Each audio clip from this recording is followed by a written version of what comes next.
Bien, de inmediato nos vamos hasta la OEA. Interviene la canciller Delcy Rodríguez.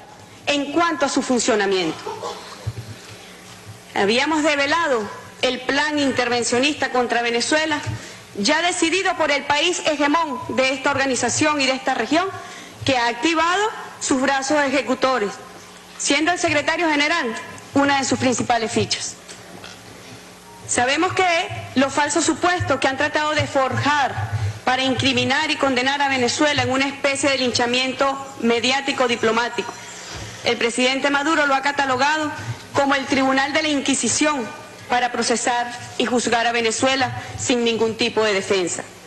Ha pasado la OEA de Ministerio de Colonia al Tribunal de la Inquisición. La desesperación de quienes adelantan la vulgar intervención contra mi país han llegado realmente a unos límites inauditos, insólitos, protagonizando sin duda alguna una dantesca escena sin precedentes. Ocurrió el lunes 3 de abril, ya el canciller Guanacuni ha hecho una exposición técnico-jurídica sin adentrarse a posicionamientos políticos o ideológicos de lo que aquí ocurrió ese día.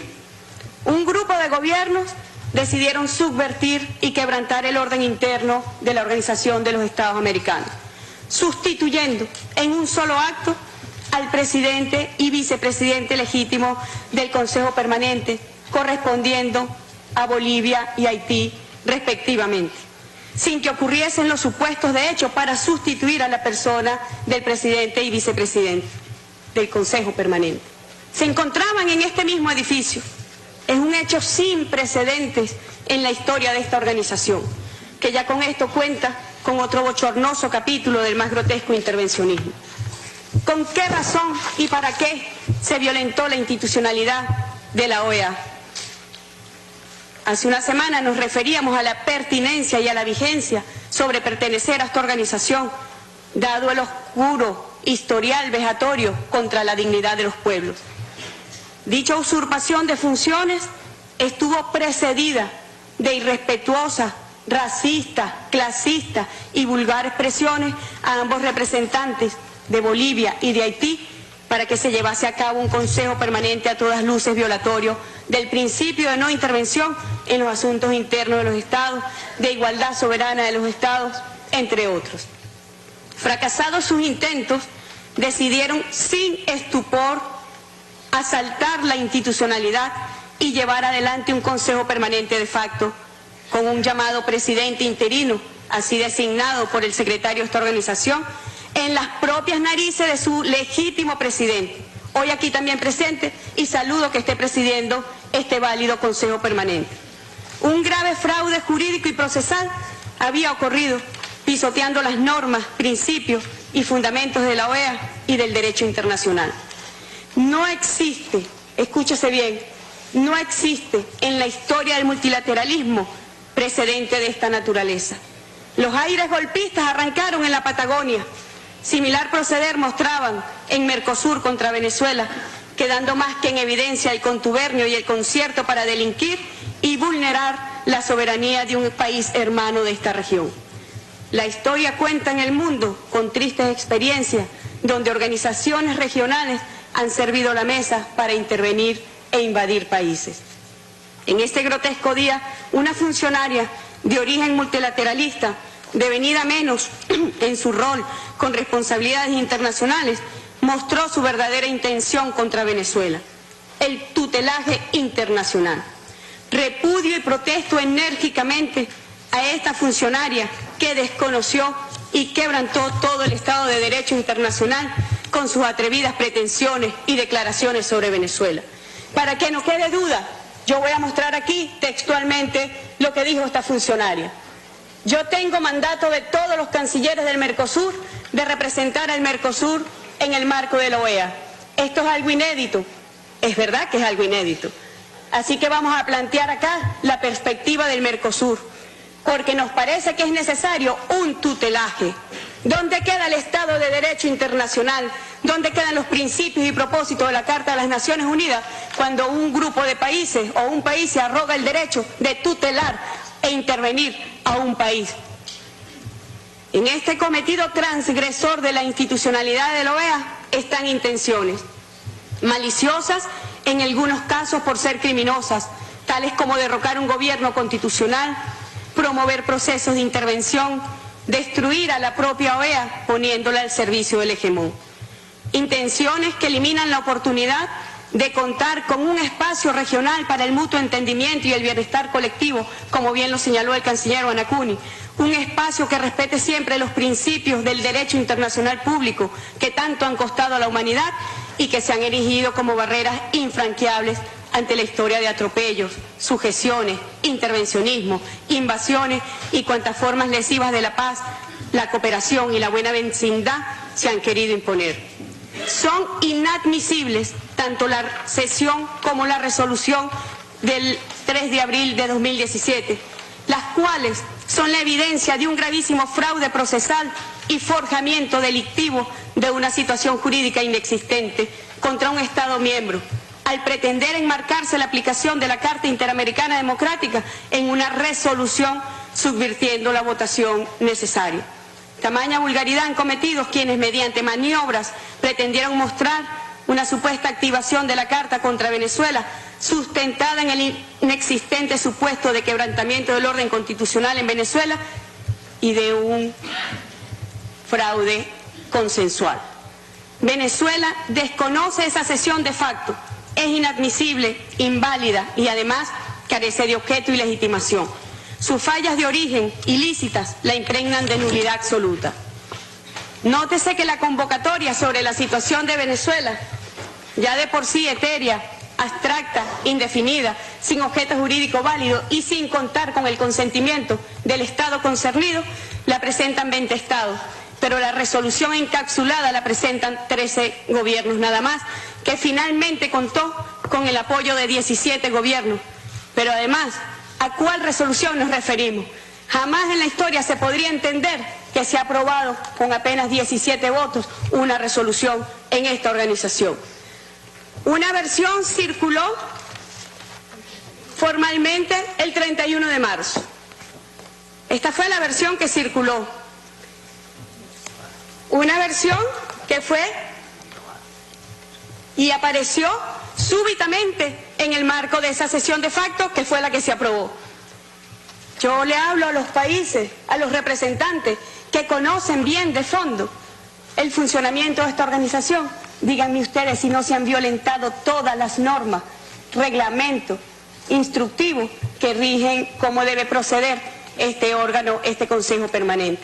Pero es que además tenemos la foto en pantalla de que la resolución que se estaba mostrando a los representantes del Consejo de facto no eran las mismas que se aprobó finalmente bajo un consenso fraudulento, que no lo reconocemos como consenso y no lo reconocemos ni la resolución ni la convocatoria a ese Consejo de facto. Es significativo que en el primer párrafo preambular de la resolución de la Asamblea General que adoptó la Carta Democrática se afirma que uno de los propósitos de esta organización es promover y consolidar la democracia representativa dentro del respeto al principio de no intervención. En Venezuela, como ustedes bien saben, la democracia representativa convive y además ha progresado a la democracia participativa. Democracia que no está contemplada en los reglamentos y en los fundamentos de esta organización, cuando los representantes del pueblo tenemos que ceñirnos a su mandato, tenemos que ceñirnos a sus intenciones y a su destino. No deja de sorprender que los patrocinadores del proyecto se erijan en intérpretes infalibles del orden constitucional venezolano, arrogándose ellos el control de las decisiones e interpretaciones que solo corresponden a la Sala Constitucional del Tribunal Supremo de Justicia de Venezuela. Pero aún sorprende más que lo hagan una vez que la misma sala a la que se imputa el incumplimiento de la ley ha aclarado mediante sentencias el alcance de decisiones anteriores, señalando expresamente que no cabe en absoluto interpretar estas como un desconocimiento de las competencias del Parlamento y reiterando su respeto a las inmunidades y privilegios parlamentarios. Lo menos que cabe decir, pues, de la declaración, que es premisa de la parte resolutoria, es que es anacrónica y oculta de mala fe hechos sobrevenidos con el fin de continuar con su proyecto injerencista e intervencionista. El sistema constitucional venezolano cuenta con sus propios mecanismos para resolver los conflictos entre sus ramas del poder público, y estos han funcionado rápida y eficazmente. Más bien, es potestad del gobierno de Venezuela invocar la Carta para frenar los intentos golpistas de unos factores violentos y extremistas que desde el Parlamento pretenden derrocar al gobierno legítimo y constitucional de Venezuela. En Venezuela, y esta información quiero compartirla con aquellos gobiernos que realmente creen en la institucionalidad, que realmente creen en el principio de no intervención, que creen realmente en el principio de soberanía absoluta de los Estados y que creen en la igualdad jurídica de los Estados, quiero compartir cómo se distribuye el poder público nacional en Venezuela. Artículo 136 de la Constitución de la República. El poder público se distribuye entre el poder municipal, el poder estatal y el poder nacional. El poder público nacional, atención, se divide en legislativo, ejecutivo, judicial, poder ciudadano y poder electoral. Venezuela cuenta en su poder público nacional con 5 ramas de distribución de ese poder. Cada una de las ramas del poder público tiene sus funciones propias, pero los órganos de su ejercicio deben colaborar entre sí en la realización de los fines del Estado. En enero de 2016 se desequilibró el ejercicio y control del poder público nacional debido a que factores de oposición se dedicaron al derrocamiento del gobierno, olvidando el mandato de sus electores. La oposición desde el primer día determinó que en 6 meses saldrían del gobierno constitucional. Yo quiero pedir aquí apenas una muestra. Ayer un diputado de una facción extremista, violenta, antidemocrática en Venezuela, nuevamente declara cuáles son sus intenciones como parlamentario. Pertenece al partido Voluntad Popular, que como bien habíamos demostrado con pruebas contundentes hace apenas una semana, es el partido a quien el secretario general de esta organización le ha dado beligerancia y apoyo logístico para que cometa sus actos de desestabilización en Venezuela. En ese video dice expresamente que ellos están allí para salir del gobierno. Por favor.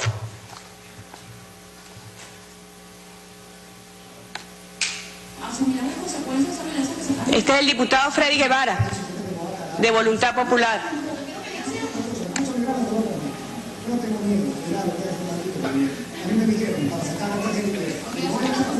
A mí me eligieron para sacar a esta gente. Por favor, detén a este maldito gobierno, como lo llamó ayer. A mí me eligieron para sacar a esta gente.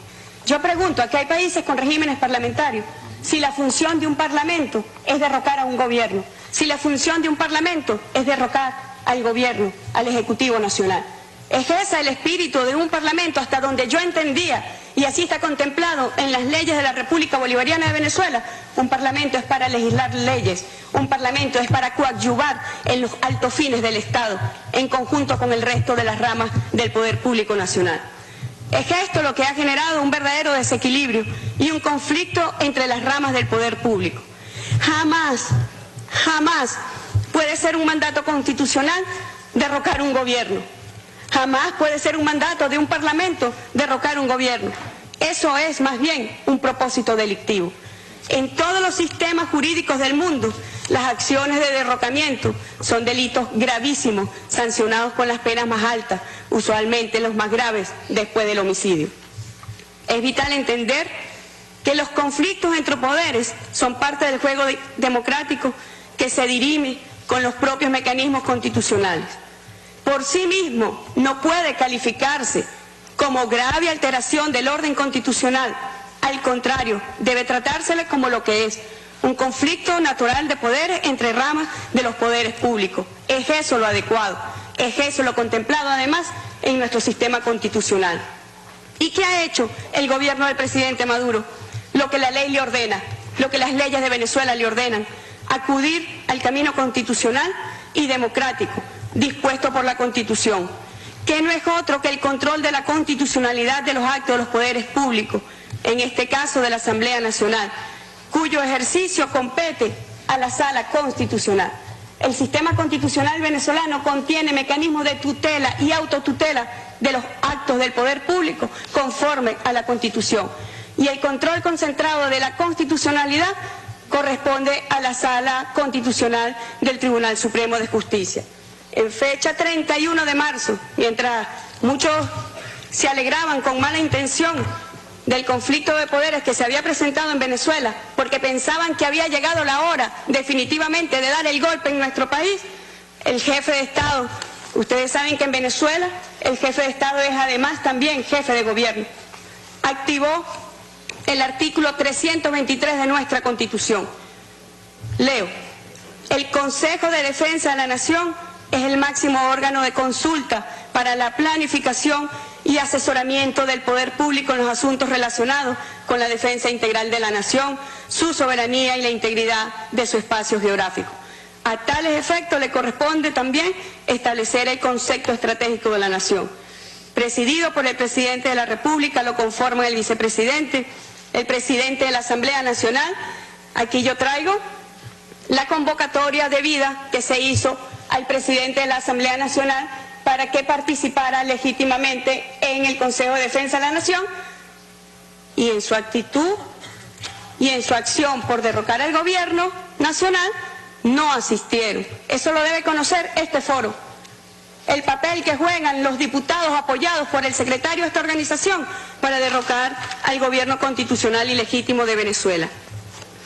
Esta situación de conflicto entre ramas del poder público es una situación que ha acontecido y acontece en todo el mundo, y la fortaleza de las democracias constitucionales como la venezolana disponen de los medios para superarla, como en efecto lo ha hecho. Yo quiero referirme a casos, por dar un ejemplo, el país hegemón de esta organización, en el período comprendido entre 1973 y 2013 han ocurrido 18 griclos, es decir, se ha coartado la acción del Ejecutivo por la acción y la tranca de las decisiones por parte del Congreso. En 1976, siendo presidente Gerald Ford, se detuvo las decisiones de este Estado durante 10 días. En 1977 ocurrió lo mismo a Jimmy Carter por 12 días. En 1977 igualmente a Jimmy Carter por 8 días. En 1977, presidente Jimmy Carter, 8 días. En 1978 también, presidente Jimmy Carter, 18 días. En 1979, presidente Jimmy Carter, 12 días. En 1981, presidente Ronald Reagan, 2 días. En 1982, presidente Ronald Reagan, 1 día. En 1982, presidente Ronald Reagan, 3 días. En 1983, presidente Ronald Reagan, 3 días. En 1984, presidente Ronald Reagan, 2 días. En 1984, presidente Ronald Reagan, 1 día. En 1986, presidente Ronald Reagan, 1 día, y etcétera. 18 veces. Y jamás se le consideró como alteración grave del orden constitucional de este país. Quizá porque el secretario general para la época no era el señor Luis Almagro. Tal discrepancia entre las ramas del poder público, insertada en un contexto de amenazas donde factores foráneos conspiran sistemáticamente contra el modelo bolivariano, afecta la paz de nuestra República. ¿Qué hizo la OEA? Considerar un conflicto de poderes en Venezuela, como suele ocurrir naturalmente en cualquier país, considerarlo la justificación para acechar e intervenir en nuestra patria. ¿Y a qué sirvió esto? Lo habíamos prevenido acá. Desde acá se alentaba a los factores extremistas en Venezuela para que no se sentaran a dialogar, para que fueran a las calles a generar violencia, para que fueran a las calles a generar terror y a derrocar el gobierno del presidente Nicolás Maduro.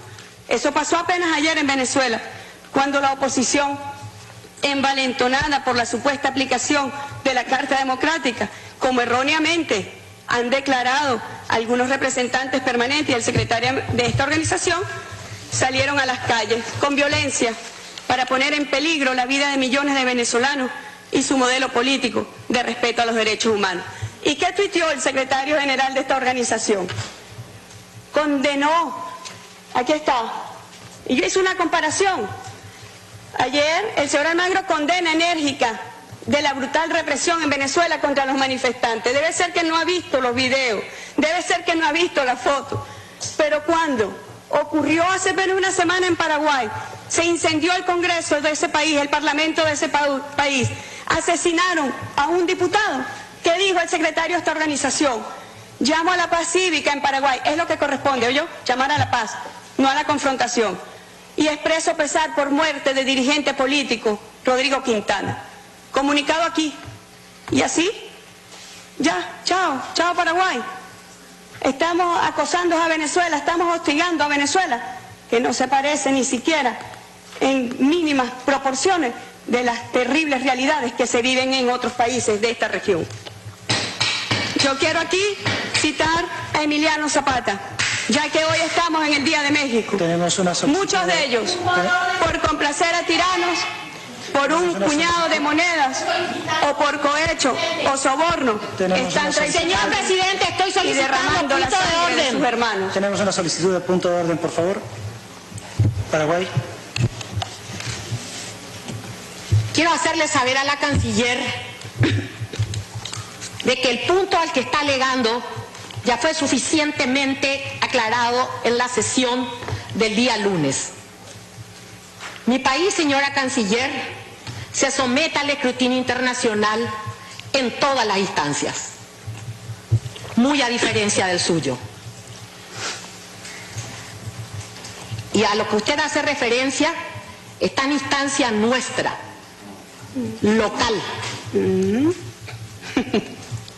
En este momento se está desarrollando un diálogo entre el señor presidente de la República, el presidente del Senado y todas las fuerzas políticas en el seno de la Conferencia Episcopal Paraguaya. Debe ser. Así es que, por favor, mira sus palabras. Gracias. Continúe Venezuela, por favor. La verdad es que yo lo único que he leído, un tuit del secretario general, tendría que insultarlo a él. Usted es propicia a cualquier intervención de Venezuela empezar a pegar gritos, no entendemos. Yo creo que hay que bajar un poco la histeria y ser racionales. Hemos leído un tuit del secretario general de esta organización, pero usted ha hecho y ha aportado elementos muy importantes. Usted ha dicho que esta situación que se ha presentado lamentablemente en Paraguay está en las instancias locales y está en las instancias nacionales. Es justamente lo que yo estoy ilustrando y lo que yo estoy solicitando. Porque Venezuela no está bajo el tutelaje de nadie, de ninguna comunidad internacional ni de ningún país de esta región. Así que yo también le pido respeto a usted. Voy a citar a Emiliano Zapata. Muchos de ellos, por complacer a tiranos, por un puñado de monedas o por cohecho o soborno, están traicionando y derramando la sangre de sus hermanos. Yo exijo aquí que cese la pretensión de intervenir a Venezuela. Yo exijo aquí que cesen las acciones para promover el golpe de Estado en Venezuela. Y yo exijo acá que cesen las acciones para promover la confrontación entre hermanos venezolanos y venezolanas. Yo quiero mostrar algunas láminas y videos de la violencia ocurrida ayer, lo que el secretario ha llamado la represión a los manifestantes. Por favor.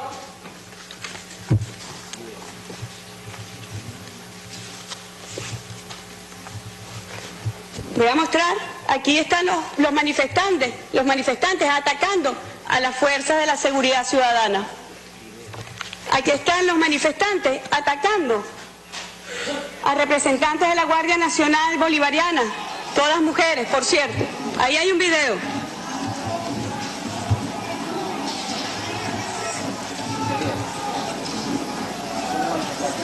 Estos son los manifestantes pacíficos de los que habla el secretario de esta organización. Ahí están. Yo quisiera saber en qué país se permite la violencia en las calles y que no actúen las fuerzas de seguridad ciudadana. Y las fuerzas de seguridad ciudadana en Venezuela actuaron para contener que la violencia no se esparza por las calles. Pero usted apoya la violencia. Cese ya, saque sus manos de Venezuela. Saque sus manos, que no las quiero categorizar, pero saque sus manos de Venezuela, de una buena vez.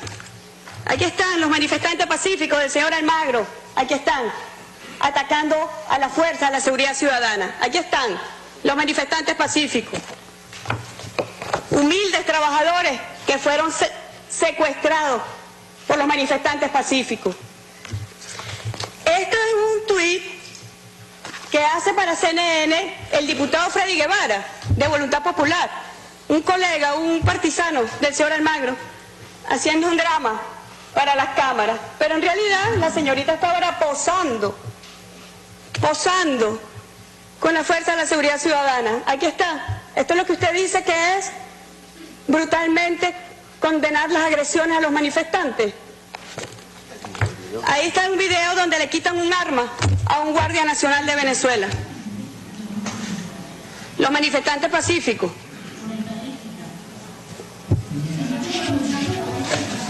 Ahí le quitan el fusil. Mira, le quitan el fusil. Amenaza con golpear al guardia. Esa es la represión que usted está condenando en Venezuela. Qué catadura, la verdad. Qué catadura está. Lanzan el fusil, juegan con el fusil. Yo quiero saber cómo hacen ustedes en sus países para contener la violencia, para contener estos actos. Ahí está, lo lanzan el fusil. Búrlese, señor secretario, búrlese, porque usted es un descarado. Búrlese.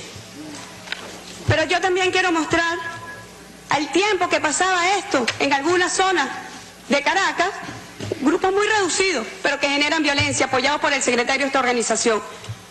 Al tiempo que ocurría eso, había una concentración gigantesca en rechazo al intervencionismo de Almagro, en rechazo al intervencionismo de la Organización de Estados Americanos. Aquí está la organización. Esto sí es una concentración pacífica. Esto es una concentración de un pueblo que sale a defender la independencia y la soberanía de Venezuela. Esto fue lo que ocurrió ayer. Comparen. ¿Dónde están los manifestantes pacíficos? Comparen. El presidente Maduro recibido por el pueblo de un estado llanero en el sur. Esos sí son los manifestantes pacíficos. Y lo que siempre va a ocurrir en Venezuela, triunfar la paz. Porque afortunadamente nuestro sistema constitucional contempla mecanismos de tutela, de autotutela, para preservar la estabilidad, para preservar la integridad, para preservar la paz. Y en eso está inspirado el modelo de la revolución bolivariana. Es nuestra máxima responsabilidad preservar la paz de nuestro país por encima de las acciones golpistas dirigidas desde este centro, que no debe ser la naturaleza de esta organización. Muy bien señalado por el canciller Guanacuni, excelentemente bien señalado. Esto debe ser un foro para el diálogo. Ya lo había dicho el presidente Correa. ¿Qué sentido tiene la OEA si tenemos la CELAC? Y se respondía, bueno, quizá puede ser un foro para el diálogo con los países del norte, pero no parece un foro para el diálogo. Es un foro para acosar a países, es un foro para intervenir países. Eso es lo que quedó demostrado y evidenciado en todas las acciones que han venido cometiendo, pero que el día lunes 3 de abril tuvo realmente una expresión muy grotesca de lo que pueden llegar a ser con su afán y su obsesión y su odio por intervenir a mi país. Yo quiero decir, con nuestro padre Pablo Neruda, podrán cortar todas las flores, pero no podrán detener la primavera. Y quiero también esta carta que le envía nuestro libertador Simón Bolívar al señor Irving, agente del gobierno de los Estados Unidos en 1818, quiero dedicársela al señor Almagro. Protesto a usted, no permitiré que se ultraje ni desprecie al gobierno y los derechos de Venezuela. Defendiéndolos contra la España, ha desaparecido una gran parte de nuestra población y el resto que queda ansía por merecer igual suerte. Lo mismo es para Venezuela combatir contra España que contra el mundo entero si todo el mundo lo ofende. Dirigida a usted, nuevo señor Irving de esta organización. La patria de Bolívar y Chávez no se rinde ni se vende. El pueblo valiente de Venezuela está de pie contra el intervencionismo. Gloria al bravo pueblo. Muchas gracias.